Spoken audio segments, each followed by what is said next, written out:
अब आइए बताते हैं कि इंसान का हिसाब किताब कैसे शुरू होगा।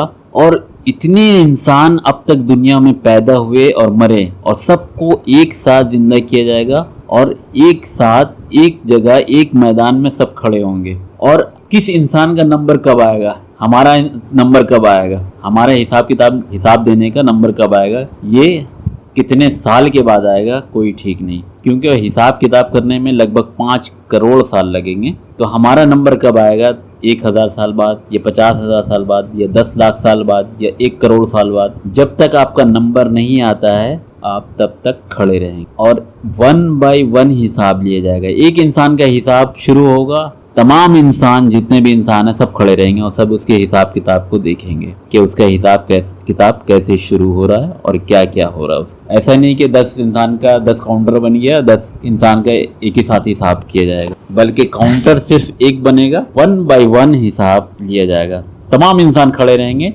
एक इंसान जिसका नंबर आएगा स्टेज पर आएगा और उसका हिसाब किताब शुरू किया जाएगा और तमाम इंसान खड़े रहेंगे और उसके हिसाब किताब को देखेंगे। वो जैसे हम लोग टीवी में ये स्क्रीन में देखते हैं फिल्म वगैरह में, तो वो आसमान में एक स्क्रीन की तरह बन जाएगा कि इसका ये हिसाब किताब के लिए कौन आदमी आया है। वो पूरा हम जब आसमान में उठाएंगे तो आसमान में एक स्क्रीन की तरह बन जाएगा और सारे लोग इंसान हिसाब किताब को देखेंगे कि इसका हिसाब किताब किसका हो रहा है और क्या क्या कैसे हिसाब किताब शुरू हो रहा है उनका। तो अब हम एग्जाम्पल देकर बताते हैं कि हिसाब किताब शुरू कैसे होगा और किस बेस पर होगा। तो बेस ये होगा कि नंबर कैसे आएगा, किसका नंबर कब आएगा। तो इसका जो बेस होगा, जो इंसान जितने अच्छे कर्म किए होंगे, जितने अच्छे काम किए होंगे, जितने पुण्य का काम किए होंगे, जितने भलाई का काम किए होंगे, उसका नंबर उसी हिसाब से पहले आएगा। मान लीजिए कि जो पूरी दुनिया में जब से ये दुनिया शुरू हुआ और जब खत्म हुआ, पूरी दुनिया में सबसे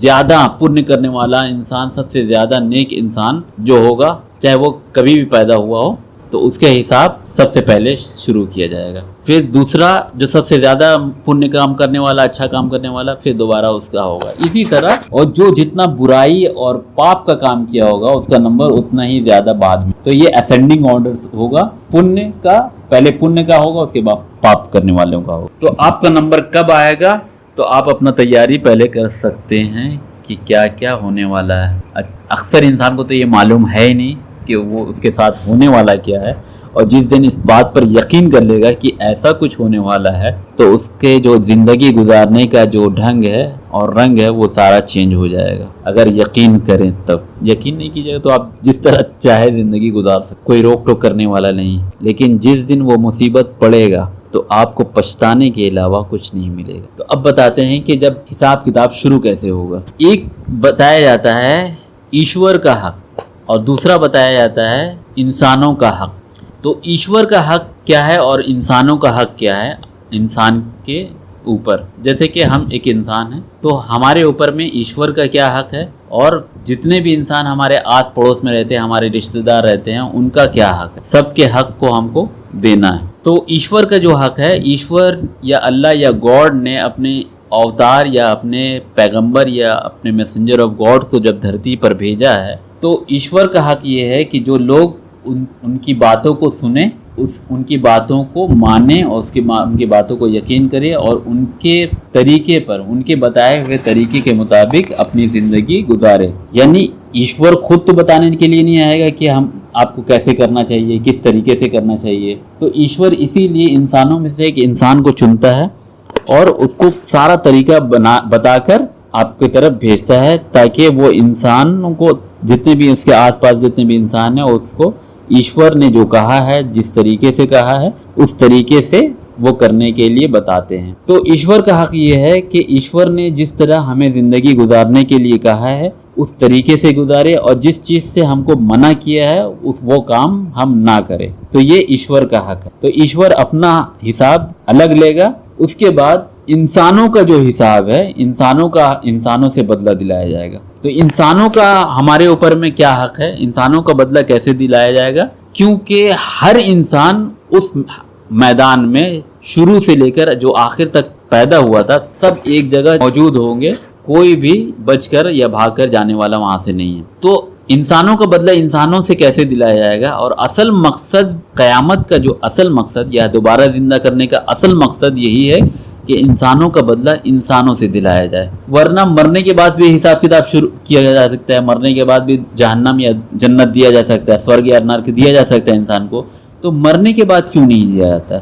इसका सबसे बड़ा वजह यही है कि इंसानों का बदला इंसानों से दिलाया जाए। क्योंकि अगर हम मर कर जाते हैं, अभी हम मरे और ईश्वर या अल्लाह या गॉड के पास गए, तो ईश्वर या अल्लाह या गॉड ने हमारा हिसाब किताब शुरू किया और हमारा पुण्य ज़्यादा होने की वजह से ईश्वर ने हमको स्वर्ग में डाल दिया या जन्नत में डाल दिया या पैराडाइज में डाल दिया। अब क्या हुआ, हमारा हिसाब किताब तो ख़त्म हो गया, लेकिन मेरे साथ जो इंसान रहता था वो अभी तक दुनिया में ज़िंदगी गुजार रहा है। अब कुछ साल के बाद, 5 साल के बाद या 10 साल के बाद, वो मरने के बाद ईश्वर के पास जब हिसाब किताब के लिए आता है तो ईश्वर से वो शिकायत करता है, बोलता है कि फलाने इंसान ने हमारे साथ बहुत जुल्म किया है, हमको मारा है या पीटा है, बहुत सारा ये चीज़ किया। तो अगर उस वक्त ये पता चले कि जिस इंसान के बारे में ये शिकायत कर रहा है वो इंसान पहले मर चुका है और वो हिसाब किताब उसका हो चुका है, उससे स्वर्ग में या जन्नत में या पैराडाइज में डाल दिया गया है। तो अब सोचिए कि एक बार आप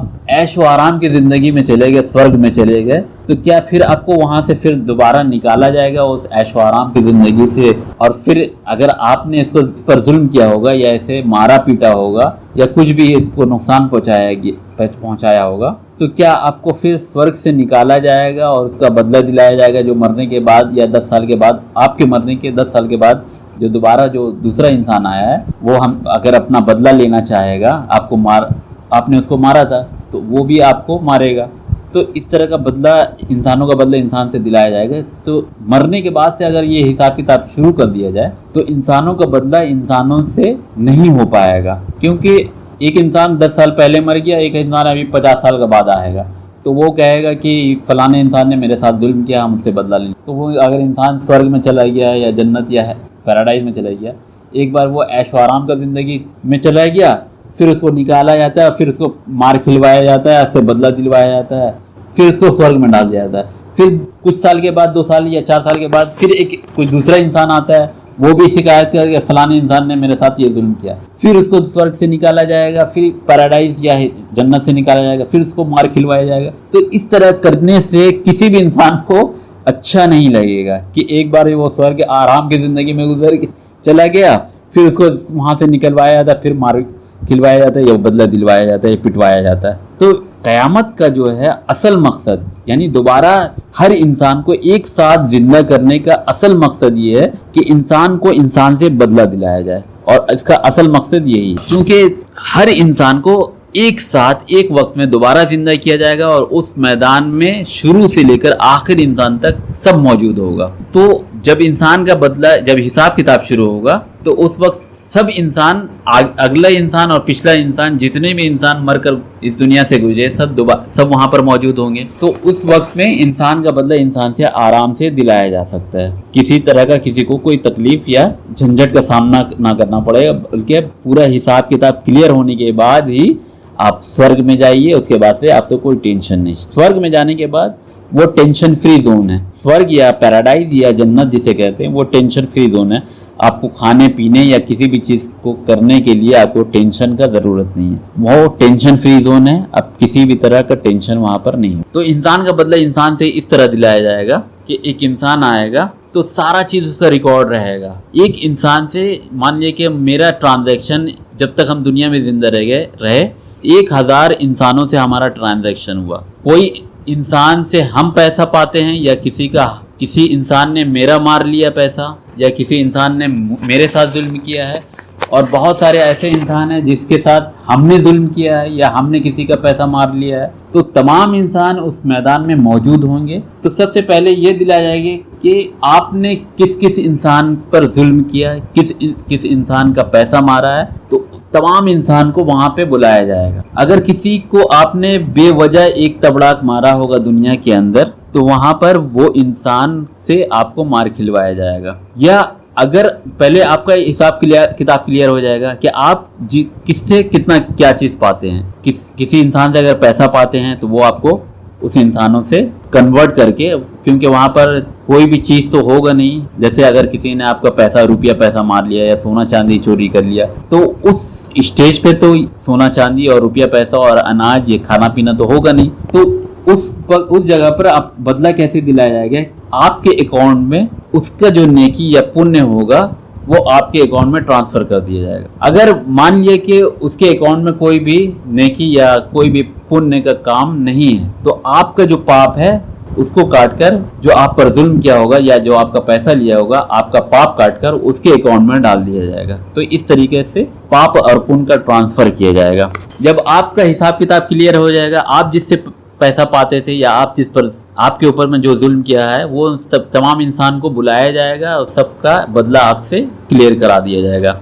फिर आप जिससे पाते थे आपका क्लियर हो गया। अब दूसरे इंसानों का आपने जो नुकसान किया है या दूसरे इंसानों पर जो आपने जुल्म किया है या दूसरे इंसानों का जो आपने माल हड़प कर लिया है, अब वो भी इंसान सारे एक ही मैदान में मौजूद होंगे। तो जितने भी इंसान होंगे सबको बुलाया जाएगा और आपने जिस का माल खाया, जिस पर जुल्म किया, जिसको सताया, फिर वैसा ही ट्रांसफर आपके साथ किया जाएगा। आपने फलाने इंसान का 10 रुपया मारा, तो 10 रुपये के हिसाब से आपके नेकी में से या पुण्य में से काट कर उसके अकाउंट में ट्रांसफ़र कर दिया जाएगा। अगर आपके पास कोई भी पुण्य या नेकी या भलाई का काम नहीं बचा है, तो उसका जो पाप है वो काट कर आपके अकाउंट में, आपके पाप के अकाउंट में ट्रांसफ़र कर दिया जाएगा। तो पहले वो क्लियर होगा। जब आप ये अकाउंट क्लियर करने के बाद आपके अकाउंट में कितना पाप और कितना पुण्य बचता है या कितना भलाई या कितना नेकी बनता है, उसका एक वजन किया जाएगा। जिस तरह हम लोग वजन करते हैं, किसी चीज़ का तोल करते हैं, तो वजन में अगर आपका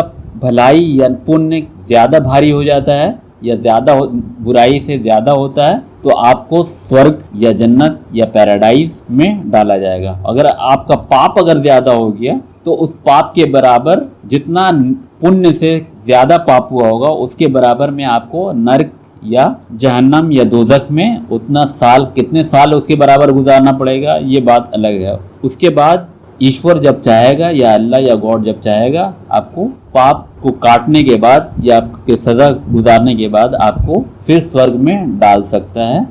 फिर आपको पाप को काटने के बाद आपको स्वर्ग में डाला जाएगा। लेकिन और उसके बाद किन लोगों को ऐसा भी होगा, बहुत सारे लोगों के साथ, जो हमेशा हमेशा के लिए नर्क या जहन्नम या हेल के अंदर रहना पड़ेगा। फिर वो कभी भी नर्क से निकलकर पैराडाइज या स्वर्ग में दाखिल नहीं होंगे। वो कौन लोग होंगे, इसके बारे में हम बताएं। हिसाब किताब कौन लेगा? तो ये जिस तरह हम लोग का सोच होता है कि कोई वकील होगा या ईश्वर का कोई असिस्टेंट होगा या देवता होगा या कोई और होगा जो हिसाब किताब लेगा, ये हिसाब किताब ना कोई देवता लेगा, ना कोई असिस्टेंट लेगा और ना ही कोई और लेगा। बल्कि ये जो हिसाब किताब शुरू होगा या हिसाब किताब जो आपसे लेगा हिसाब, कि आपने क्या पाप किया और क्या पुण्य किया है, आपने क्या, जो चीज़ हम आपको दे कर दिए थे, आपने कितना उस पर काम किया है, ये हिसाब किताब जिसे हम ईश्वर, अल्लाह या गॉड के नाम से पुकारते हैं, ये ईश्वर खुद एक एक इंसान से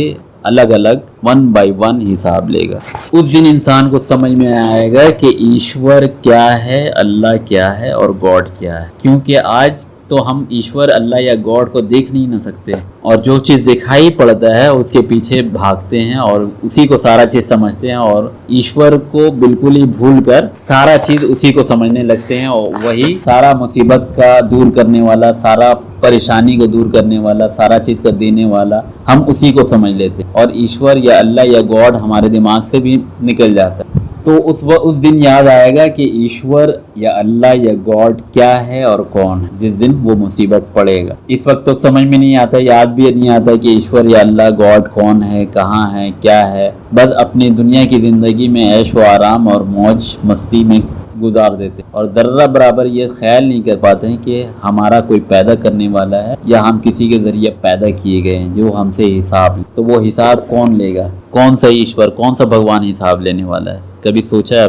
अपनी ज़िंदगी के बारे में सोचिए, और अगर आप नहीं सोचते हैं तो अंजाम बहुत बुरा होने वाला है, जहाँ पर इंसान मरने वाला नहीं। एक इंसान को अगर इस दुनिया में कोई पकड़ कर ले जाता है या किडनैप करता है या कोई उसका दुश्मन ले जाता है, कितने साल तक उस पर जुल्म करेगा? 50 साल, 60 साल, 70 साल? एक वक्त तो ज़रूर ऐसा आएगा जब वो मर जाता है या मर जाएगा। मरने के बाद तो उसको छोड़ना ही पड़ेगा, उसके बाद तो वो जुल्म नहीं कर पाएगा। लेकिन ईश्वर, अल्लाह या गॉड जिसे कहते हैं, जिसके कब्जे में हर चीज़ है, वो जिंदगी देता है और मौत देता है। अगर मौत ना देना चाहे तो क्या आप मर जाएंगे? तो ज़रा ये सोचिए, जिस दिन आपको मौत नहीं दिया जाएगा और हमेशा के लिए जिंदा रखा जाएगा, और आप बल्कि आपको जो सज़ा दिया जाएगा वो बर्दाश्त करने के काबिल नहीं। वो जो सज़ा है, इंसान और ज़मीन के अंदर वो ताकत नहीं है कि बर्दाश्त कर पाए। वो सज़ा इंसान को झेलना है। और अपनी ज़िंदगी के बारे में सोचे और तलाश करे कि आप क्यों आए हैं